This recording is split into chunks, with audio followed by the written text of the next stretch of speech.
Greetings, ghoul cats, and welcome back to some more softcore erotic fanfiction generated by an AI by putting in 2 names and seeing what it spits out. Bone to be wild. The graveyard was quiet, the moon glowing like a voyeur in the sky. The fog curled between the tombstones, whispering secrets. From one cracked headstone drifted a ghost, pale, glowing, ethereal, and just a little bit dramatic. Oh, the ghost moaned, swirling through the air. Eternity is so lonely. From beneath the ground came a familiar clatter-clack, rising out of the dirt like a sexy xylophone. I don't know any sexy xylophones. It was a skeleton, brushing cobwebs off his ribcage and shaking his pelvis like it was auditioning for a spooky burlesque. Well. The skeleton rasped. Looks like someone's been haunting my heart. The ghost gasped, floating closer. Oh, you're so bony. And yo, the skeleton whispered. Oh, and yo, tapping his own teeth like castanets, are so transparent. The air grew hotter, or maybe colder. It was hard to tell when one half of the couple had no flesh. I would say both halves of the couple had no flesh, not just one half. It's a skeleton, it doesn't have any flesh. The ghost circled the skeleton, running spectral fingers along his ribs. My, what a finely tuned instrument. I could play you like a harp. The skeleton shivered, bones rattling musically. Careful, baby! I'm fragile, but I do enjoy being handled. Lightning struck, illuminating the scene like a gothic spotlight. A passing raven rolled its eyes. The ghost leaned in, voice husky as the grave. I've always wanted someone I could truly possess. The skeleton arched dramatically, pelvis thrusting. And I've always wanted someone to put the boo back in my booty. What the fuck? The fog thickened, tombstones rattled, and the ground itself seemed to sigh. The graveyard had seen centuries of spooky nonsense, but never anything this steamy. The ghost moaned again, floating into the skeleton's embrace. Oh, together, darling, we're the ultimate afterlife couple. You're the bones and I'm the soul. The skeleton rattled approvingly, spinning the ghost in a clattering tango. Bonafide passion, baby! Why did it script the skeleton to be like this? And as the moonlight bathed them, as the moonlight bathed them, skeleton and ghost swirled in an unholy waltz of rattles and moans, their romance so intense it made the Grim Reaper himself pause mid-scythe swing and mutter, "Yikes, get a crypt." Alright, so this is a steamy, non-explicit, innuendo-filled erotic fanfiction in the style of Edgar Allan Poe's The Raven about the Nevermore Raven and Chucky. Ooh, jazz, this one's deliciously absurd. A spooky, sultry, non-explicit horror erotic parody of Poe's The Raven, starring the Nevermore Raven and Chucky. The title is The Raven and the Doll. Once upon a graveyard dreary, while I plotted, weak and weary, over many quaint and curious crimes I'd never tried before. While I muttered, nearly napping, suddenly there came a tapping, as of something gently rapping at my cryptic door. "'Tis a ghoul," I whispered, tapping at my cryptic door. "Only this, and nothing more." Open wide I flung the portal, and there stepped a shape immortal, perched upon my tomb, ethereal feathers dark as gore. It was the raven, perched and preening, eyes with hungry lustre gleaming, croaking in a tone so steaming, "Dolly, I've been here before. Dark and deadly, sharp and ready, I desire your plastic core," quaffed the raven. "Nevermore." From the shadows, knife a-gleaming, came Chucky, small and scheming. His red hair wild, his voice quite lewd, his soul corrupt to the core. "Who's this bird?" he asked with laughter. "Think you'll claim me, feathered master? I've got charm and, oh, disaster, sexy violence to explore. If you're looking for possession, baby, I've got room for more," quoth the raven. "Nevermore." Back and forth they traded banter, innuendo, dark and canter. Feathers flared, a knife edge glistened, sparks of passion set to soar. Chucky growled, "I like it freaky. Peck me, birdie, don't be sneaky. Fill my nights, so dark and creaky, with a lust I can't ignore. You're a gothic little devil, and I'm begging, say encore," quoth the raven. "Nevermore." And the raven, still beguiling, with its feathers slick and styling, pressed against the doll so wicked, croaking low and wanting more. In that graveyard, fog descending, something steamy strange was blending. Dark romance the night was lending, never quite like this before. And the world shall know, this coupling whispered through the cryptic lore, Chucky loves his raven, nevermore. That was quite stylized. I like that one. Oh, okay, going this way now.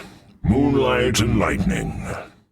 The forest howled with the wind, but not as loudly as the wolfman, prowling under a fat, lusty full moon.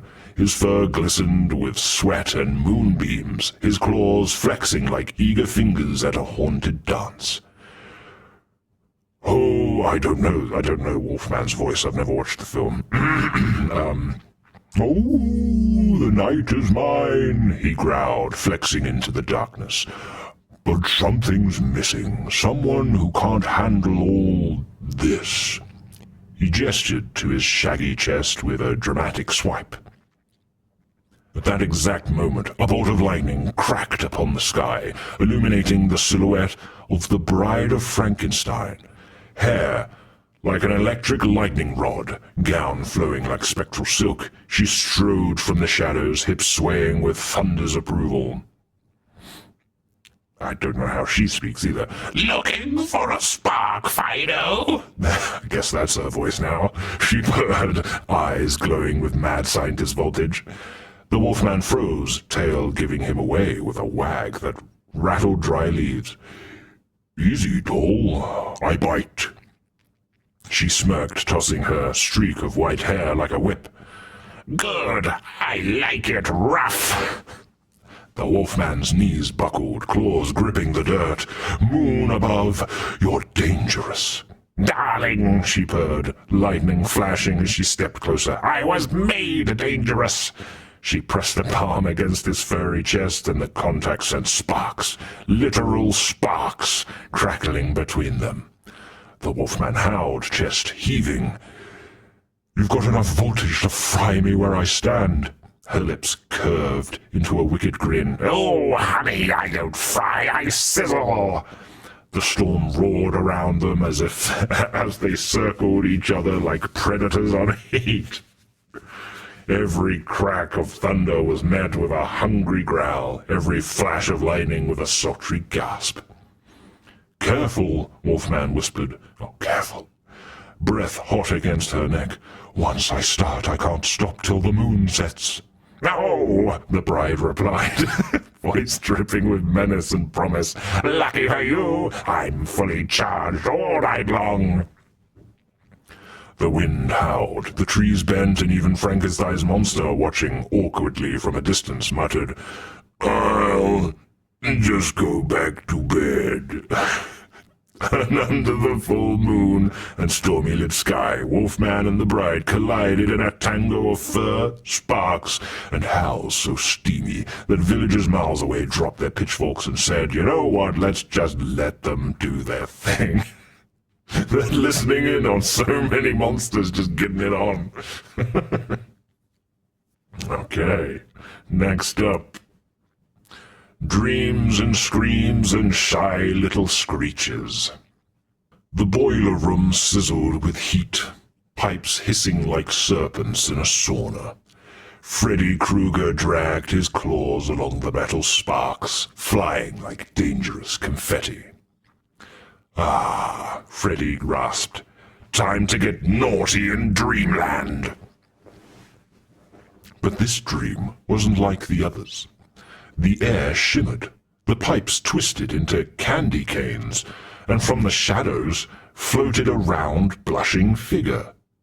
A Boo ghost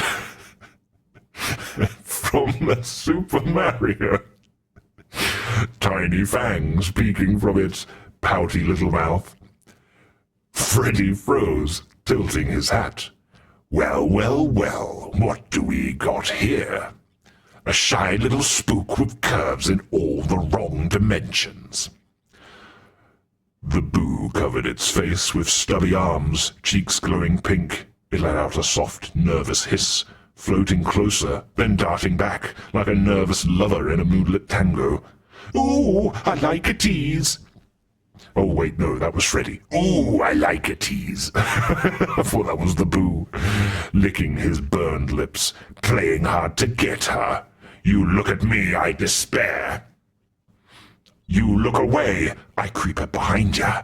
Baby, you're speaking my language." The Boo peeked out from behind its hands, then quickly covered itself again with a squeak.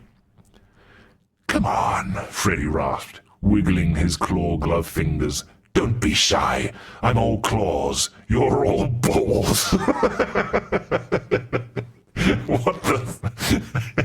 You're all balls. This Boo. This Boo got nuts. He's been eating Snickers. Get some nuts, Boo. He snickered.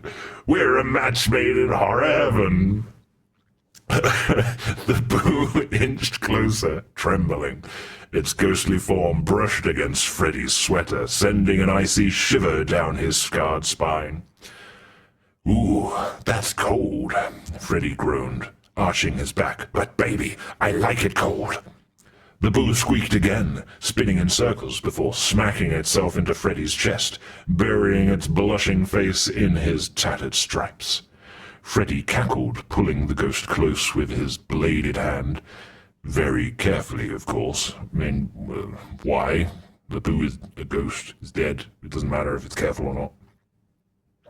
"Look at you, so soft, so squishy. You got me hotter than a furnace in July." The Boo whimpered shyly, but didn't float away this time. Its little fangs poked out in what could only be described as a ghostly grin. Freddy whispered, voice gravelly and hungry, "Babe, you haunt my dreams, I'll haunt your nightmares. We'll keep each other up forever." And somewhere, Mario jolted awake in the Mushroom Kingdom, sweating, "Mamma mia, I don't want to know what that was." It even put the it put A's behind words. It wasn't me doing that. Oh, we got a part 2. There's a part 2 to this one, okay. Dream screens and fava beans. The boiler room had never been so hot or so awkward. Freddy had Boo nestled against his charred chest, claws glinting, sweater damp with steam. "Oh, baby," Freddy rasped, "you've got me dreaming in 8-bit. The boo giggled shyly, hiding its face, but pressing closer. Things were getting spectrally spicy. But then, clang! The air filled with the sound of polished shoes on metal. Out of the mist stepped Dr. Hannibal Lecter, crisp suit immaculate, face calm, but eyes glinting with hunger. "Good evening," Hannibal purred, adjusting his tie. "I couldn't help but overhear a feast of passion echoing in this room."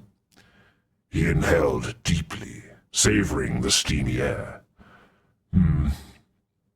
The scent of singed flesh, ectoplasm, and desire. Freddy groaned. "Oh, for crying out loud, what are you, the dinner guest from hell?" "On the contrary," Hannibal replied smoothly, stepping closer. "I never arrive empty-handed. I bring appetite." The boo squeaked, covering its face again, then peeking out nervously at the tall, refined man. Hannibal leaned down, voice silk and sin. "Ah, such a shy little spirit. I won't bite." "Well," he smirked, "not unless invited." "What are you, a vampire?" Freddy cackled. "You hear that, boo? The guy's got teeth. Maybe we ought to make this a party." The boo floated anxiously between them, cheeks glowing brighter than ever. What type of cheeks? Freddy on one side, all claws and cackles. Hannibal on the other, all silk and menace. Freddy licked his burned lips. "I like my partners wild." Hannibal smiled, tapping Freddy's chest. "And I prefer mine well-seasoned." The boo squealed, spinning in a flustered circle. "Eee!" It darted first to Freddy, then to Hannibal, unable to choose. Both men leaned in, eyes locked on the little ghost. They gonna do an Eiffel Tower with Boo. The tension in the room was thick, thicker than Freddy's boiler room smoke, thicker than Hannibal's favorite Chianti. Finally, Freddy threw up his hands. All right, why choose? Three's a crowd, and I like crowds." Hannibal adjusted his cufflinks, eyes gleaming. "Indeed, tonight we shall savor everything." The boo let out one last squeak, hiding its face again, but it didn't float away. And under the flickering boiler room light, the unholy trinity began their unholy collaboration. From the darkness, a single raven landed on a pipe and muttered, "Yeah, I'm not writing this one down." Oh, it was the raven. Okay. Not quite sure how I'll do the voice for this one, but okay. "Ooh, Jazz, this is gloriously deranged." Oh, okay. Lips, tentacles, and red balloons. In the sewers of Derry. Derry? Was that the town name? Water rippled and echoed with the faint squeak of a balloon. From the darkness slithered Pennywise, his ruffled collar already damp from the evening's antics. He licked his painted lips, eyes glowing yellow. "Hungry, are we?" he whispered to the shadows. But this wasn't Georgie. This wasn't any child at all. Out of the slimy muck skittered a facehugger. Legs twitching, tail swishing, and mandibles pulsing like an eager heartbeat. I don't think facehuggers don't have mandibles. What? It's not an ant. It paused, tilted its squirming body toward Pennywise, and made a wet, chittering noise that somehow sounded suggestive. Pennywise gasped, balloon bobbing in surprise. "Well, aren't you forward?" The facehugger launched itself onto his chest, clinging tight with a grip that said, "I'm not letting go until someone calls me Daddy." How do you get that from a grip? Pennywise let out a guttural chuckle that rattled the sewer walls. "Oh," he cackled. "Ticklish little thing, aren't ya? All legs and no shame." The facehugger's tail coiled around Pennywise's waist, squeezing, pulsing, teasing. Pennywise moaned, eyes rolling back like carnival prizes. "Oh, baby, you've got a hold on me tighter than a kid clutching cotton candy." The facehugger wriggled higher, mandibles twitching with delight, apparently, because they have mandibles now. Pennywise shivered, clutching the creature with painted hands. "Careful now, I usually do the smothering." Water dripped, balloons floated. A rat scurried by, stopped, witnessed what was happening, and immediately drowned itself in shame. God damn. A rat just drowned itself. Okay. The clown bent forward, his painted mouth inches from the writhing parasite. "You want inside me? Oh, sweetheart, you're about 27 years too late, but I'll make an exception." The facehugger tightened its grip, releasing a squeal that sounded suspiciously like a delighted moan. Pennywise growled back, teeth snapping in rhythm, and under the red glow of countless balloons, clown and creature writhed together in a sewer ballet of claws, tentacles, and unholy giggles, not to mention the piss and the poop that's, in the sewers. Above ground, a balloon popped. Somewhere, Stephen King woke up in a cold sweat and screamed, "Dear God, not that!"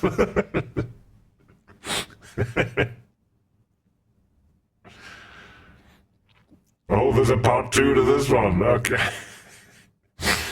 We got a part 2. Meet the Queen-in-Law. Oh, don't tell me that Queen Alien is joining in. The sewer sloshed, balloons bobbing lazily against the ceiling. Pennywise reclined against the slimy brick, ruffles crooked, makeup smeared in all the wrong but also right ways. Wrapped around him, the facehugger purred. Because it's a cat now, apparently, with mandibles. Or at least made a noise that sounded like a wet blender trying to flood. Oh, okay, so it farted. Pennywise stroked its twitching legs. "Oh, my little spidery snack, you've got me floating in all the ways." But then the ground shook, the pipes rattled, the water quaked. From the shadows loomed a colossal silhouette, crowned in spines, dripping slime like a bridal veil of doom. The alien queen, her screech, rattled the sewer, splashing water everywhere. The facehugger froze mid-squirm, then squeaked like a guilty teen caught on prom night. Pennywise blinked, then smirked. "Well, well, well, and who might this tall drink of acid blood be?" The queen loomed forward, tail whipping. Her voice echoed telepathically, rich with menace. "You dare lay hands, painted, filthy circus hands on my child?" Pennywise, utterly unbothered, licked his lips. "Technically, it laid hands on me first. I'm just a very welcoming host." The facehugger let out a squeal that sounded an awful lot like, "Mum, don't embarrass me," and tightened its grip on Pennywise's chest, as if to say, "I love him, deal with it." I don't know how you're getting this from grips and squeaks. The queen hissed louder, slime dripping into the sewer like thick candle wax.